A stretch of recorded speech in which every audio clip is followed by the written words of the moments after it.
Fala galera, nós vamos dar sequência na aula de Regimento Interno para a Câmara Municipal de Osasco, o curso que a gente está montando, que estamos fazendo junto aí. Essa aqui é a nossa terceira aula. Se você não assistiu as duas primeiras aulas, é bom que você vá lá, assista, tá tudo aqui no YouTube. A gente já está falando a partir de um certo momento do Regimento Interno. Na verdade, a gente está bem no comecinho e a gente vai continuar na mesma tocada. A gente vai comentando os artigos, os principais artigos do Regimento Interno, os artigos que eu considero mais relevantes, que costumam mais cair nas provas. E recentemente eu vi uma prova do Instituto Mais, que vai fazer a prova de vocês, e eu tenho uma ideia do como a banca vai trabalhar algumas questões. Eu percebi as questões que são mais importantes para a banca, então a gente vai continuar dando sequência no trabalho. Lembrando que é importante vocês terem um regimento interno para acompanharem os artigos que eu for falando. A gente vai aqui comentar os artigos, lendo os artigos, porque é muito comum nessas provas que eles peçam o texto da lei seca, ou seja, que eles peçam passagens do regimento interno, para ver se vocês conhecem as passagens do regimento interno. A gente vai destacar aqui as passagens mais importantes. E lembrando que o curso que a gente vai fazer aqui não vai ser todo o regimento interno, então é importante que você leia, na verdade, se puder, todo o regimento interno, ou pelo menos as partes mais importantes que a gente vai estar destacando aqui, mas se conseguirem ler o regimento interno inteiro, seria bastante interessante. Na verdade, aí, começando a aula e revisando o que a gente tinha falado desde a aula passada, desde a primeira aula, quero falar para vocês um negócio bastante importante. Acho que eu não falei, não sei na verdade se vocês têm uma real visão de como funciona isso, mas o que seria o regimento interno, né? Para gente que trabalha com direito e para o pessoal que está sempre em contato com câmaras municipais, é muito simples estar sempre falando regimento interno, mas não sei se vocês têm uma boa noção do que vem a ser o regimento interno. E acontece o seguinte, então eu vou dar uma explicação rápida do que é o regimento interno, uma coisa meio básica, só para a gente se situar legal onde que a gente está e começar a trabalhar a partir de então.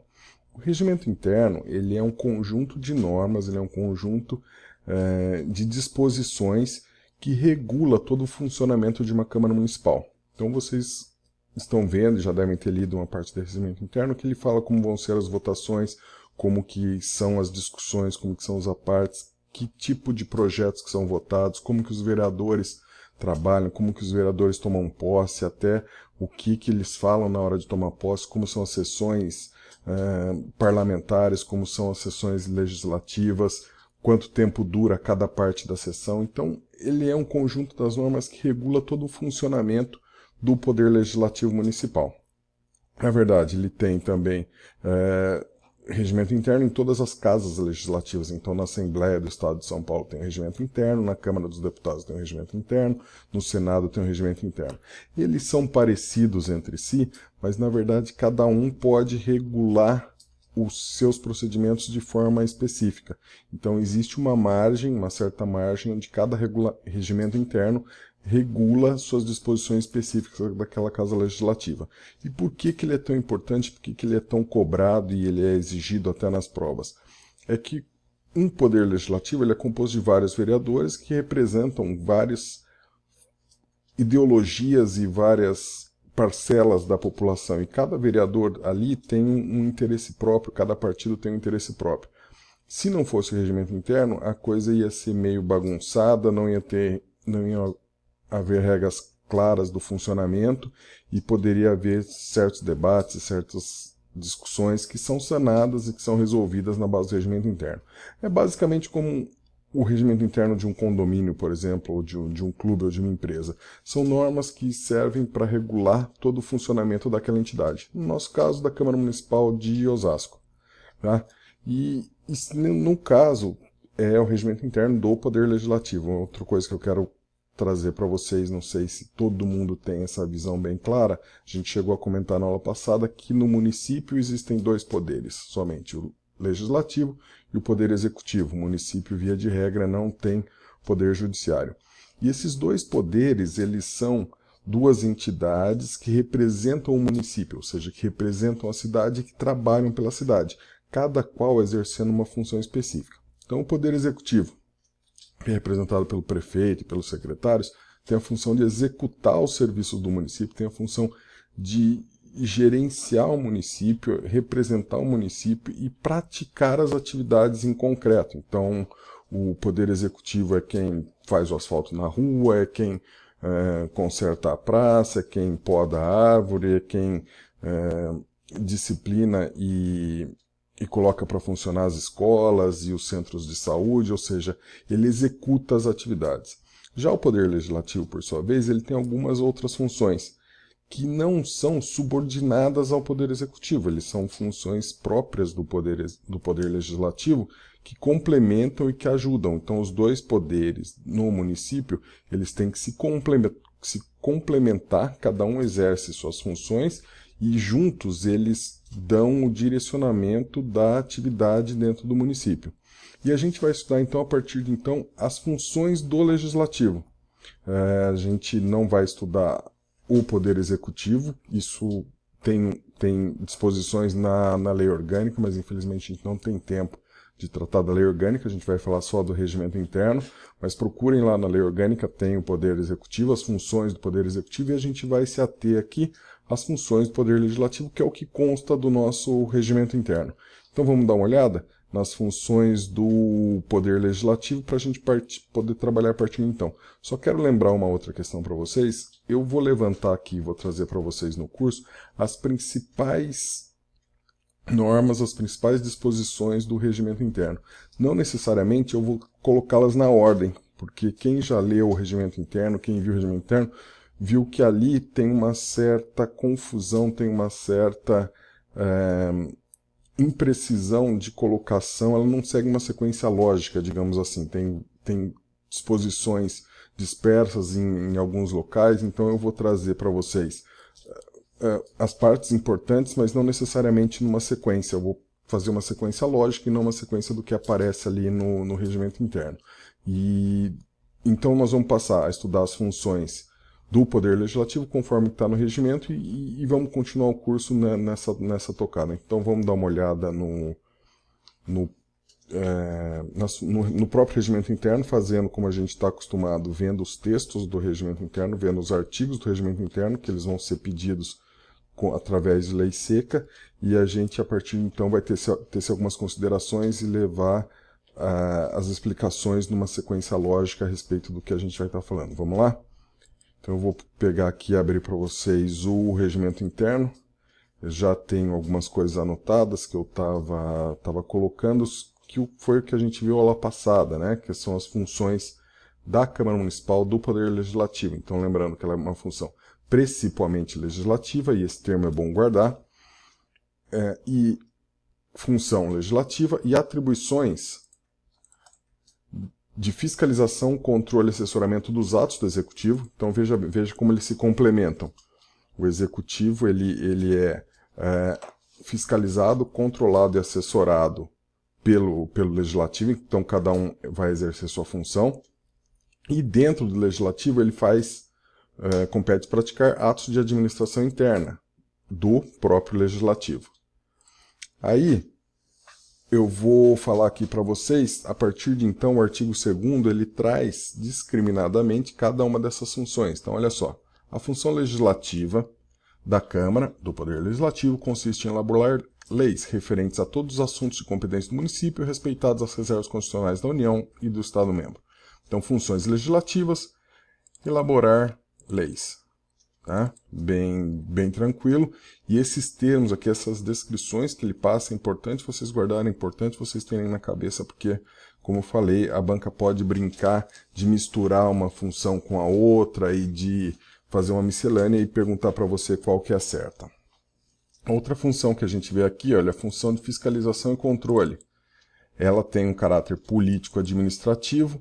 Apenas, isso aqui é interessante de colocar, porque é algo que o regimento interno traz de forma bastante interessante, dizendo que a fiscalização e controle vai ser sobre os agentes políticos do município, prefeitos, secretários municipais e vereadores.